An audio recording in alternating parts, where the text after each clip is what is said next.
Alhamdulillah wassalatu wassalamu ala rasulillah wa ala alihi wa ashabihi wa man tabi'ahum bi ihsan ila yaumil qiyamah amma ba'du. Allahumma la sahla illa ma ja'altahu sahla wa anta taj'alul hasna idza syi'ta sahla. Ikhwan akhwat fillah rahimani wa rahimakumullah.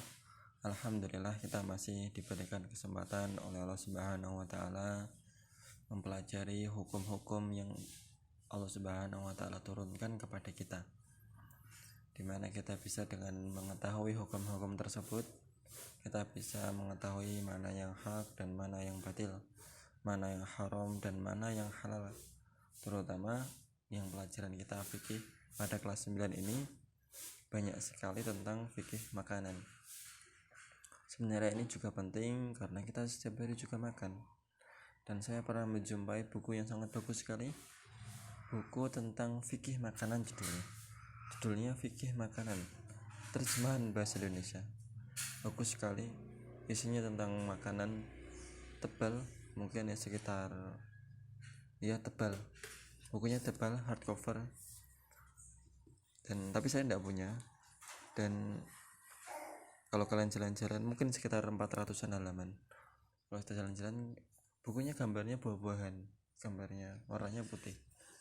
Ya, kalau ada kelebihan harta kalian bisa beli untuk mengetahui hal-hal yang haram dan halal yang ada di sekitar kita.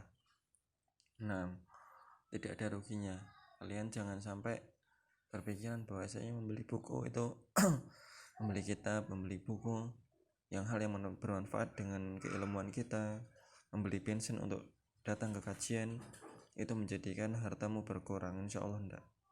Kamu menginfakkan hartamu fillah, insya Allah subhanahu wa ta'ala akan menggantikan yang lebih baik dan yang lebih berkah, insya Allah, yang lebih thayyib. Nah, bab yang selanjutnya yaitu bab yang ke-6, makanan yang tercampur dengan benda haram. Nah,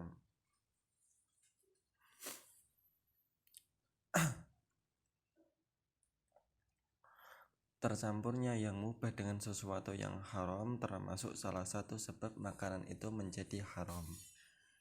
Nah, apakah itu berupa hewan atau makanan?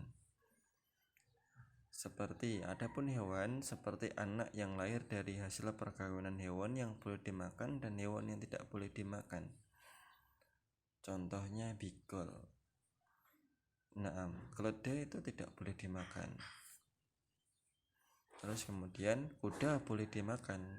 Maka campuran dari keduanya itu tidak boleh dimakan. Nah, adapun makanan seperti makanan yang mubah ketika dicampurkan dengan yang haram, maka dia menjadi haram. Ya, seperti katanya minyak babi itu enak katanya. Sotonya dicampur minyak babi, rasanya jadi enak. Maka itu menjadi haram karena adanya unsur babi dalam soto tersebut. Nah, yang pertama minyak nih. Ternyata di sini dibahas lagi tentang minyak. Minyak ada dari yang bahannya nabati, ada yang dari hewani. Kalau minyak dari nabati ini ya semuanya hukum asalnya itu halal. Nah, minyak nabati yang dihasilkan dari tanaman dan buah-buahan, minyak zaitun, minyak bunga matahari, minyak habatus sauda, dan yang lainnya. Kecuali minyak tersebut dihasilkan dari tanaman beracun yang dipastikan berbahaya atau tercampur dengan yang najis, maka minyak itu menjadi haram karenanya. Nah, kita nggak panjang lebar dengan minyak nabati karena sebagian yang ada di sekitar kita, minyak yang dari bahan tanaman itu semuanya halal insya Allah, karena tidak ada orang yang menambahkan daun beracun di situ, insya Allah tidak ada. Yang dijual di sekitar kita insya Allah itu minyaknya minyak kayu putih, itu berasal dari kayu putih, jadi hutan kayu putih. Pernah lihat kayu putih? Kalian kalau pergi ke arah Purwodadi, kalian akan melewati hutan kayu putih. Nah, di sini emang bener kayunya emang warnanya putih. Itu tidak ada unsur haramnya, insya Allah. Karena itu benar-benar terbuat dari kayu.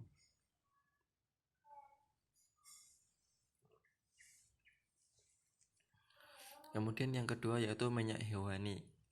Nah, di sini biasanya banyak yang dikhawatirkan tercampur dengan benda haram biasanya di sini.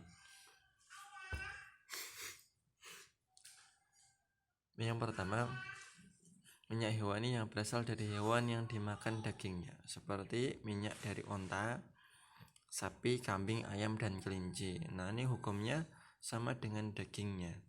Nah, apabila hewan tersebut telah disembelih dengan penyembelihan yang syar'i, maka minyaknya suci dan mubah dan ini halal. Apabila tidak disembelih dengan sembelihan yang syar'i, maka minyaknya ini haram dan najis. Nah, lah kalau kita nggak tahu cara menyembelihnya, ya kita hukumi dengan hukum asal negara kita ini. Karena negara kita ini adalah negara Islam, insya Allah semuanya halal sembelihannya. Nah, minyak ayam ya, minyak saya mungkin hasil akhirnya mungkin akan seperti kaldu mungkin ya, kaldu ayam mungkin. Nah, itu insya Allah bagaimana ini kita cara mencari taunya ini bagaimana ya, insya Allah ini itu halal insya Allah karena sudah distempel oleh MUI.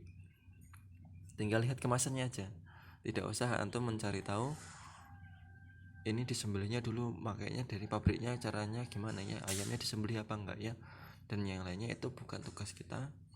Kalau kita tidak mampu untuk mencari tahu seperti itu, maka tidak ada kewajiban bagi kita untuk mencari tahu.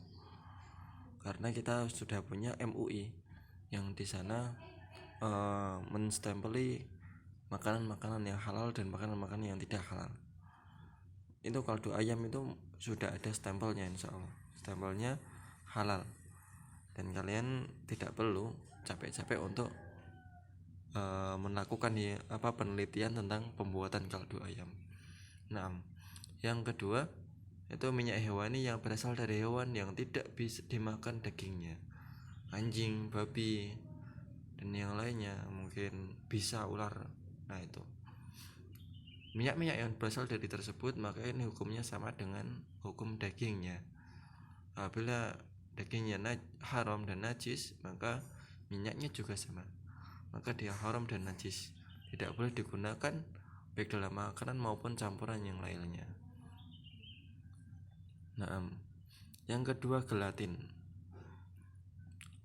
Gelatin itu apa sih? Gelatin adalah benda yang berwarna kekuningan, tidak berwarna, tidak memiliki bau dan rasa, diambil dari kulit dan urat dan tulang binatang. Nah, gelatin mengandung unsur protein yang kuat yang tidak dapat mencair dan atau dihasilkan dari sebagian unsur-unsur tanaman. Gelatin digunakan untuk sebagian makanan untuk menghasilkan penyedap rasa dan yang lainnya. Wah, ini gelatin. Saya tidak tahu bentuknya gelatin kayak apa, belum pernah lihat juga, tapi saya lihat di internet gelatin bentuknya ternyata seperti ini. Ya walau alam saya tidak tahu itu dijual di sini apa enggak ya, kayaknya sih ya tetap ada. Di sini tuh ya, kualitas tinggi babi bubuk 220. Wah, ini gelatin babi ini. Dijual nih gelatin babi. Oh, ini dia gelatin. Oh, ini diambil dari di bawah kulit dari hewan ya, lemak hewan. Nah, ini gelatin. Biasanya ramai gelatin babi. Coba ini gelatin apa ini, cuman original aja, nggak ada gelatinnya. Ini gelatin sapi, kalau ini beef gelatin sapi. Nah, kalau kalian beli gelatin, beli yang ada stempel halalnya ya, jangan karena ini bertebaran gelatin babi. Nah, mana nih kok hitam ini, lama sekali.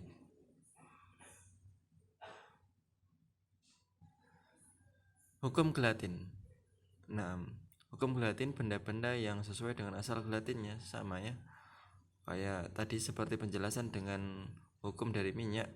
Apabila gelatin tersebut berasal dari tanaman atau hewan yang halal dagingnya, maka dia halal. Tapi apabila dari hewan yang haram untuk dimakan, maka dia termasuk haram meskipun sudah diproses ulang menjadi bubuk. Yang ketiga, keju. Keju berbeda-beda sesuai dengan sumbernya, yaitu susu dan perbedaan sumber infahati, enzim rennet yang termasuk dalam pembuatannya. Dan penjelasan tentang tersebut dalam keadaan sebagai berikut. 1. Keadaan pertama, keju yang tersebut dari susu hewan yang tidak boleh dimakan, seperti bangkai dan babi serta semisalnya, maka keju tersebut haram. Nah, keju beli yang dari susu sapi, biasanya dari susu sapi yang di supermarket, di Indomaret, di pasar-pasar kita itu yang mereknya ini ada gambarnya sapi, berarti kita percaya itu ada stempelnya MUI juga, berarti dia halal karena dia terbuat dari unsur sapi. Yang kedua, keadaan kedua, enzim rennet yang masuk dalam pembuatan keju berasal dari hewan yang haram untuk dimakan, maka keju tersebut keadaannya haram karena tercampur dengan sesuatu yang haram dan najis. Kalau kita meneliti satu persatu tentu tidak bisa ya. Nah, bagaimana kalau kita berarti nggak boleh makan keju tadi? Boleh. Ya, keju di sini dilihat kemasannya aja, dan diambil dari apa? Biasanya di situ ada gambar binatangnya, diambil dari sapi yang berkualitas, namanya gitu. Insya Allah di situ sudah mewakili dan boleh untuk dimakan. Ada stempelnya MUI juga. Nah,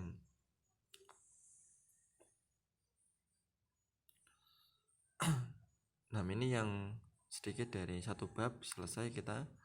Insya Allah kayaknya di fikih nanti kelas 9 tidak ada ujian lisannya ya. Ujian lisannya saya ganti ujian lisan tarikh. Nanti akan saya share tarikh yang mana yang akan dihafal ya. Nanti kita ujian lisannya tarikh, tapi saya masih belum tahu, belum saya lihat materinya. Nanti di pertemuan mendatang atau di lain kesempatan nanti akan kami berikan mana yang perlu dihafal untuk ujian tarikhnya. Nah, pelajaran yang 7 insya Allah kita akan sampaikan di pertemuan yang selanjutnya. Qul qouli hadza subhanakallahumma bihamdika asyhadu an la ilaha illa anta astaghfiruka wa atubu ilaik. Assalamualaikum warahmatullahi wabarakatuh.